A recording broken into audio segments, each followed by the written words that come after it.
Olá, pessoal, tudo bem? Aqui é o professor Ângelo, tá? Professor de Física. Vamos dar continuidade ao nosso conteúdo que nós iniciamos na aula passada. Lembrando que nós estamos trabalhando agora com a eletrodinâmica, que é uma outra parte da eletricidade que vai estudar o que, pessoal? Vai estudar a corrente elétrica e os seus efeitos, seja no circuito elétrico, seja, por exemplo, em outros sistemas, tá bom? Então, vamos fazer inicialmente uma breve revisão sobre o que é essa corrente elétrica e, em seguida, vamos descrever mais algumas de suas propriedades para que a gente possa finalizar com algumas questões. Bom, na aula passada, nós verificamos que o conceito de corrente elétrica estava relacionado com o que nós chamamos de fluxo de portadores de carga, né? A corrente elétrica nada mais é do que o movimento ordenado, não é isso? Ó. Corrente elétrica é o movimento ordenado de cargas elétricas. Então, basicamente, o que acontece é o seguinte: quando você tem um material bom condutor, ou seja, um material que possui portadores de cargas, e na aula passada nós vimos que esses portadores podem ser elétrons livres, no caso de condutores metálicos, ou podem ser também íons, no caso de soluções iônicas. Se esses portadores de carga forem sujeitos a uma diferença de potencial, eles vão se movimentar em uma direção bem comportada, bem definida, não é isso? Quando isso acontece, nós temos uma corrente elétrica sendo acionada, né? Nós temos a movimentação desses elétrons que caracterizam essa corrente elétrica. Por exemplo, nessa figura nós temos aqui uma situação onde nós temos algumas soluções. Nós verificamos, por exemplo, que nessa primeira imagem, quando nós temos água pura, essa água pura, ela não é uma boa condutora de eletricidade. Ela não consegue conduzir muito bem a eletricidade. Quando nós dissociamos um pouco de sal, sal de cozinha, que é o cloreto de sódio, o que vai acontecer? O cloreto de sódio, na presença de água, vai sofrer um processo que nós chamamos de dissociação iônica. E o que é que isso significa? Que nós vamos criar íons de sódio positivo no estado aquoso e íons de sódio negativo também no estado aquoso. Esses íons são partículas que possuem cargas elétricas associadas, não é isso? E quando nós temos, nesse caso, esse tipo de situação, nós temos um exemplo de solução iônica, que basicamente é um tipo de solução que possui esses materiais, essas substâncias que possuem cargas elétricas. Nós aprendemos que esses íons positivos são chamados de cátions e esses íons negativos são chamados de ânion. Então, se esses materiais estiverem ligados a uma diferença de potencial, ou seja, se eles estiverem ligados a uma bateria, esses íons eles vão se movimentar em uma direção bem comportada, em uma direção característica. Vai fazer com que haja uma corrente elétrica sendo acionada nesse circuito. Qual vai ser, nesse caso, a consequência dessa corrente elétrica? Nesse caso, essa corrente elétrica ela vai acionar essa lâmpada. Nesse caso, nós vamos ter a conversão de energia elétrica em energia luminosa. Não é isso? Nessa outra situação, nós temos algo análogo. A diferença é que aqui nós dissociamos mais sal, mais cloreto de sódio. E com isso, nós criamos mais portadores de carga que podem se movimentar ao longo dessa estrutura. E aí, com isso, nós vamos criar aqui uma corrente chamada de corrente iônica nessa solução. E aqui no circuito, nós vamos ter a movimentação de elétrons, dando origem a uma corrente elétrica que vai acionar essa lâmpada fazendo com que seu brilho fique mais intenso, ok? Muito bem, então o que vai acontecer? Quando nós temos essa movimentação de cargas elétricas, o sentido do movimento, né, dos elétrons, ele não coincide com o sentido da corrente elétrica. Nós temos aqui, portanto, duas situações. Nós podemos falar em sentido real, existe o chamado sentido real da corrente elétrica, e existe também o chamado sentido convencional. O que são esses sentidos da corrente elétrica? Convencional. O que são cada um desses sentidos? Esses sentidos nada mais é do que a orientação de como esses elétrons estão se movimentando ao longo da estrutura, por exemplo, de um fio condutor metálico. Para nós podermos entender melhor isso, vamos imaginar que nós tenhamos aqui uma bateria, certo? Vamos supor que nós tenhamos aqui uma bateria e que essa bateria, ela vai fazer o quê? Ela vai estabelecer nas extremidades desse material condutor, desse condutor metálico, uma diferença de potencial. Nós sabemos que toda bateria ela conta com um polo positivo e um polo negativo. O que isso significa? Que um dos polos da bateria estabelece um maior potencial e o outro estabelece um menor potencial, certo? Então, o que vai acontecer? Eu vou ligar os polos dessa bateria. Vamos supor que do lado direito tem um polo positivo, do lado esquerdo tem um polo negativo. Eu vou ligar os polos dessa bateria nesse condutor metálico. Quando eu faço isso, o que vai acontecer? Essa bateria ela vai estabelecer uma diferença de potencial entre as extremidades desse condutor. A extremidade da direita vai adquirir um potencial positivo, potencial maior, melhor dizendo. E o polo da esquerda, a extremidade da esquerda, vai adquirir um potencial menor. Essa diferença de potencial, como nós vimos nas aulas anteriores, vai fazer com que haja um campo elétrico sendo estabelecido no sentido que aponta da direita para a esquerda. Porque nós vimos que os campos elétricos, eles apontam, né? Eles são orientados do polo positivo, das cargas positivas, para as cargas negativas. E aí, o que vai acontecer? Os elétrons, eles vão ficar sujeitos à ação desse campo elétrico. Só que se nós lembrarmos, os elétrons, eles possuem cargas negativas. E aí, pessoal, como os condutores metálicos possuem elétrons livres, e esses elétrons possuem cargas negativas, eles vão ficar sujeitos à ação de uma força que é contrária a esse campo elétrico, fazendo com que eles se movimentem aqui da esquerda para a direita. Nós podemos pensar, para simplificar, que os elétrons eles vão se movimentar, né, da região de menor potencial para a região de maior potencial. É como se eu tivesse aqui no lado positivo, né, no polo positivo, cargas positivas atraindo os elétrons, e aqui no lado negativo eu tivesse cargas negativas repelindo elétrons, né? Nós podemos pensar mais ou menos dessa forma para poder entender melhor.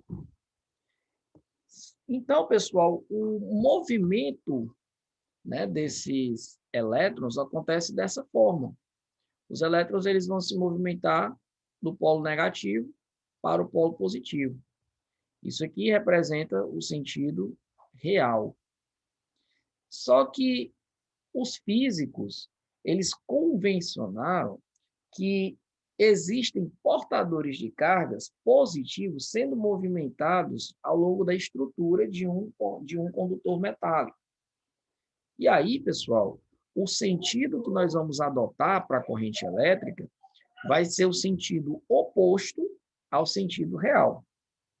Nós sabemos, portanto, que, na realidade, os elétrons se movimentam do polo negativo para o polo positivo. Mas o sentido convencional, né, estabelece que a corrente elétrica é aquela que vai fluir do sentido oposto ao sentido convencional. Tudo bem? Então, a corrente elétrica ela é oposta ao sentido real, né, da corrente elétrica. Nós podemos pensar que os portadores de carga são portadores que possuem cargas elétricas positivas. E aí eles vão se movimentar aqui, né, no caso, nessa situação, da direita para a esquerda. Nos nossos problemas, nós vamos adotar o sentido convencional da corrente elétrica. Ok? Para calcularmos a intensidade, né, da corrente elétrica, é bem simples. Vamos imaginar que nós tenhamos aqui, por exemplo, um fio metálico e nós tenhamos aqui, né, uma secção transversal desse fio metálico. E aí, novamente, eu vou estabelecer uma diferença de potencial nesse condutor através de um gerador elétrico. Por exemplo, através de uma bateria, né? Então, está aqui, ó, eu tenho aqui, por exemplo, polo negativo, polo positivo. Aqui nós estamos adotando, nesse exemplo, o sentido real da corrente. Então, eu vou ligar o polo negativo nesse lado esquerdo e vou ligar o polo positivo nesse lado direito. Então, aqui eu vou estabelecer um potencial negativo e aqui eu vou estabelecer um potencial positivo. Então, os elétrons eles vão se movimentando no sentido real, nesse caso, da esquerda para a direita. Eu tenho aqui uma certa quantidade de carga Q sendo movimentada. Essa carga ela vai passar por essa área aqui do material em um determinado intervalo de tempo. Se nós quisermos, portanto, calcular qual é o valor da corrente elétrica estabelecida, nós vamos pegar a razão entre a quantidade de carga que atravessa o material dividido pelo intervalo de tempo. Nessa expressão, esse I representa o que nós chamamos de intensidade, é a intensidade da corrente elétrica. É a intensidade da corrente elétrica, ok? Corrente elétrica. Esse Q representa a quantidade de carga elétrica que está passando por essa secção do material, ok? É a carga que passa por essa secção. E o T representa o tempo. Então, note que, na verdade, essa equação ela é bem intuitiva, né? Porque quanto mais carga eu tenho passando pelo material, maior é a quantidade de corrente elétrica. Não é isso? Se eu aumento a carga, eu aumento a quantidade de carga, quantidade de corrente. Quanto maior o tempo, por outro lado, né? Quanto mais tempo demora para essa carga passar, menor é a intensidade da corrente, né? Eu vou ter menos carga elétrica passando pelo material.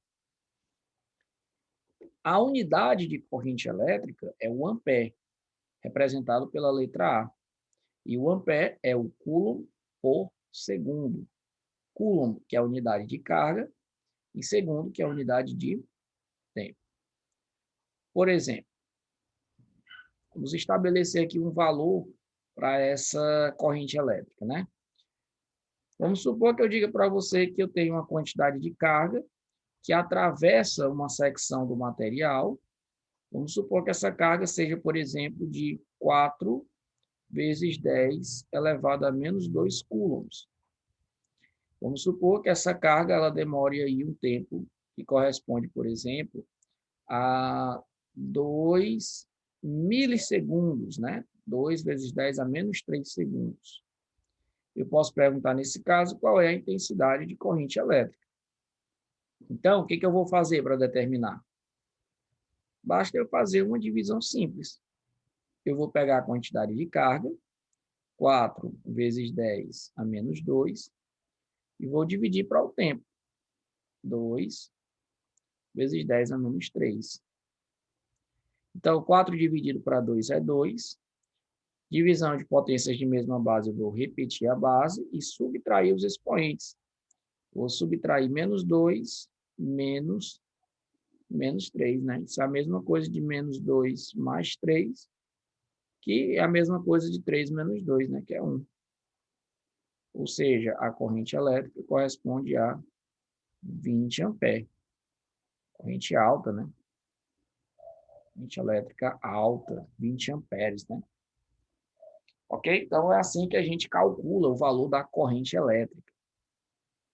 Se nós tivermos uma carga variável, nós podemos calcular o valor dessa intensidade de corrente elétrica utilizando aqui um gráfico. Normalmente, ele vai fornecer um gráfico, né? Onde nós temos aqui, normalmente nós temos aqui corrente elétrica em função do tempo, né? Se essa corrente elétrica for variável, olha só, se ela for variável no tempo, nós temos aqui uma propriedade que estabelece que a área desse gráfico, não é isso? A área desse gráfico vai ser numericamente igual à quantidade de carga que passou pela secção do material. Isso quando nós temos uma corrente variável. Se a corrente for contínua, também vai ser válida a expressão, né? Tudo bem?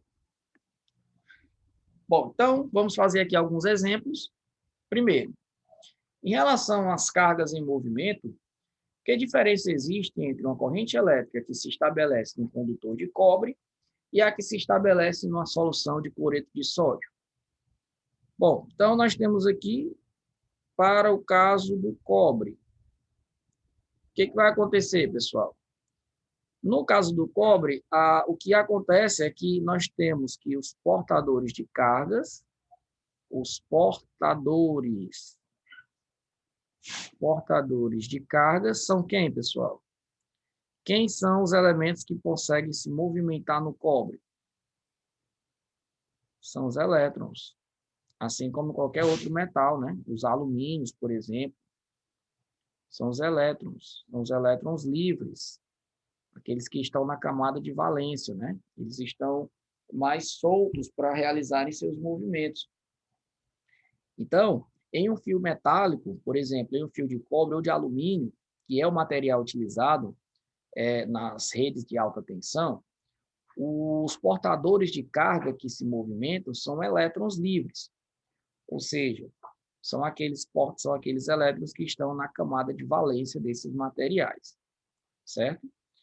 E no caso, quando nós temos uma solução de cloreto de sódio, que é uma solução iônica, solução de cloreto de sódio, como nós vimos anteriormente, nesse caso, a diferença é que nós vamos ter portadores de cargas,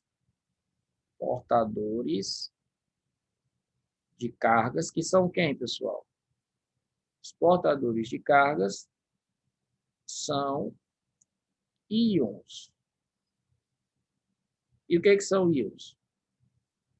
Ou seja, íons são partículas, são átomos que possuem carência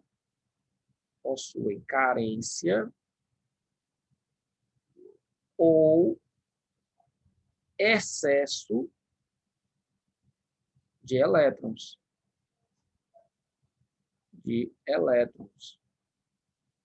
Não é isso? Esses íons existem dois, né? Existem os cátions, no caso dessa solução, existem os cátions, que são, no caso, os íons de sódio que têm uma carência de elétrons, eles possuem, portanto, cargas negativas, e existem os ânions, né? que são, no caso, os ânions de cloro. Eles têm um elétron a mais na sua constituição.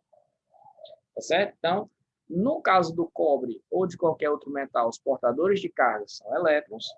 E no caso das soluções iônicas, os portadores são íons carregados, tá bom? Íons carregados é redundância, né? Todo íon possui uma carga elétrica, pessoal. Pode ser uma carga positiva, quando eu tenho uma carência de elétrons, ou pode ser uma carga negativa, quando eu tenho um excesso, né, de elétrons. Mais uma questãozinha para a gente poder trabalhar. O cobalto é um elemento químico muito utilizado na medicina, principalmente em radioterapia. Seu número atômico é 27. Na química, nós sabemos que o número atômico de um átomo, de um elemento, é representado, né, dessa forma. E o que é o número atômico? O número atômico representa a quantidade, não é isso? O número atômico representa a quantidade de quê? De prótons. O número atômico é a quantidade de prótons. Então, nós sabemos também que cada elétron tem uma carga elétrica, carga elementar do elétron, 1,6 vezes 10 elevado a menos 19 coulombs. Então, a carga elétrica total dos elétrons de um átomo de cobalto é, em valor absoluto, igual a quanto? Quer saber quanto é a carga elétrica, né? Como é que a gente faz isso, pessoal? Vamos lembrar o seguinte. Se nós considerarmos que o cobalto está inicialmente neutro, cobalto está neutro, nós podemos dizer o quê? Que o número de prótons é igual ao número de elétrons. Tá certo? E aí, com essa informação, nós conseguimos calcular a carga elétrica desse elemento. Porque nós sabemos que a carga elétrica vai ser a quantidade de portadores de carga vezes a carga elementar. Então, a quantidade de carga vai ser o número de elementos que eu tenho. Quantos elétrons eu tenho? Cada átomo de cobalto, né, tem 27 prótons e, consequentemente, ele também vai ter 27 elétrons. E a carga de cada elétron vai ser 1,6 vezes 10 elevado a menos 19. Na verdade, seria uma carga negativa, né? Então, a carga elétrica vai ser igual, ó, vamos fazer aqui essa multiplicação, 27 vezes 1,6, até que dá isso aqui, ó. 6 vezes 7 é igual a 42, vai o 4. 6 vezes 2 é 12, mais 4, 16. 1 vezes 7, 7. 1 vezes 2 é 2. Vamos somar tudo isso, vai ficar 2. 6 mais 7, 13. E aqui é 4. Então, como eu tenho aqui uma casa decimal, eu vou acrescentar aqui uma casa decimal. Vai ficar 43,2. E eu vou repetir a potência de base 10. Só para deixar conforme o gabarito, eu vou jogar aqui a vírgula, uma casa decimal para a esquerda. No caso, eu vou ter que a carga elétrica de todos os elétrons vai ser 4,32 vezes 10 elevado a quanto, né? Quando a vírgula se desloca uma casa para a esquerda, o que acontece com o meu expoente? O meu expoente, ele vai, eu vou somar uma unidade ao meu expoente, né? Então, menos 19 mais 1 é igual a menos 18. E a unidade aqui vai ser o coulomb. Olha como a questão é sacanagem, né? O cara coloca aqui, ó, 4,32 vezes 10 a menos 19, vezes 10 a menos 20 e vezes 10 a menos 18, para tentar te confundir, né? Para tentar confundir o aluno. Às vezes o aluno tem faz uma leve confusão, né? Mas aqui a alternativa seria a letra D. Certo? Mais uma para nós encerrarmos. Os neurônios que constituem o sistema nervoso formam formam uma intrincada rede comparável, em certos aspectos, ao circuito elétrico. Nosso sistema nervoso funciona à base de corrente elétrica, né? É assim que a gente envia informações. E essas informações elas vão traduzir todos os sentimentos que nós temos. Sentimentos que eu digo, sensações fisiológicas, não é isso? Então, a rede nervosa é formada por axônios dendritos, que atuam como cabos de transmissão de impulsos nervosos. Por exemplo, quando você bate aqui o seu cotovelo em uma região, dependendo da forma como você bate, você pode sentir um pequeno choque. Com certeza vocês já passaram por isso, né? Isso acontece porque nessa região existem alguns choques mecânicos que podem acionar correntes elétricas que passam devido ao funcionamento do teu sistema nervoso, que vai fazer com que tu tenha aquela sensação de choque, beleza? Então, nós temos aqui olha a quantidade de portadores de cargas, cerca de 2 vezes 10 elevado a 6 íons. De que, pessoal? Ó, de cloreto de sódio. Penetram em uma célula nervosa excitada em um intervalo de tempo, de acordo com a questão, o tempo é igual a 10 a menos 3 segundos. Pouquíssimo tempo, né? Sabendo que a carga elétrica elementar do elétron, né, no caso, é de 1,6 vezes 10 a menos 19 coulombs, a intensidade da corrente elétrica em ampere que passa pela célula é igual a quanto? Bom, então nós temos essa quantidade de íons de sódio. Cada íon de sódio, pessoal, tem apenas um portador de carga, né? Então, ele tem aqui uma carga líquida igual à carga de um elétron. Aliás, um elétron, né? Só que o valor é positivo. Então, inicialmente, né, nós precisamos calcular qual é a carga elétrica que nós vamos ter devido à passagem de 2 vezes 10 a 6 íons de sódio, né? Como é que a gente vai fazer isso? Vamos multiplicar a carga de cada elemento de sódio vezes a carga elétrica elementar. Então, nós temos 2 vezes 10 elevado a 6, quantidade de sódio, né? Vezes 1,6 vezes 10 elevado a menos 19. Se o sódio tivesse uma carga, por exemplo, mais 2, no lugar de mais 1, né? Nós teríamos que multiplicar esse valor por 2, tá bom? Não é o caso, né? Então, a carga vai ser quanto? 2 vezes 1,6 é 3,2. E aí eu vou repetir a base e somar os expoentes. Eu vou somar quem? 6 mais menos 19. Então, isso aqui vai ser igual a menos 13. Correto? Essa é a quantidade de carga elétrica expressa em coulombs. Ok? E aí eu vou fazer agora o quê? Vou fazer agora o cálculo da corrente elétrica. Como é que eu calculo a corrente? Nós vimos a equação, né? A corrente elétrica vai ser a carga elétrica dividido pelo tempo. Aí fica muito fácil, né? 3,2 vezes 10 a menos 3 sobre o tempo que ele deu na questão. 10 a menos 3. Se você resolver isso, você vai encontrar que a carga elétrica é 3,2 vezes 10 elevado a menos... Opa, só uma correção aqui, é menos 13, né?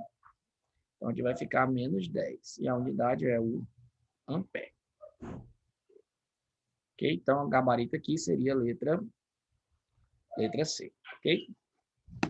Então, é isso, gente. Espero que tenha ficado claro, tá bom? Amanhã a gente continua a discussão desse nosso conteúdo. Valeu?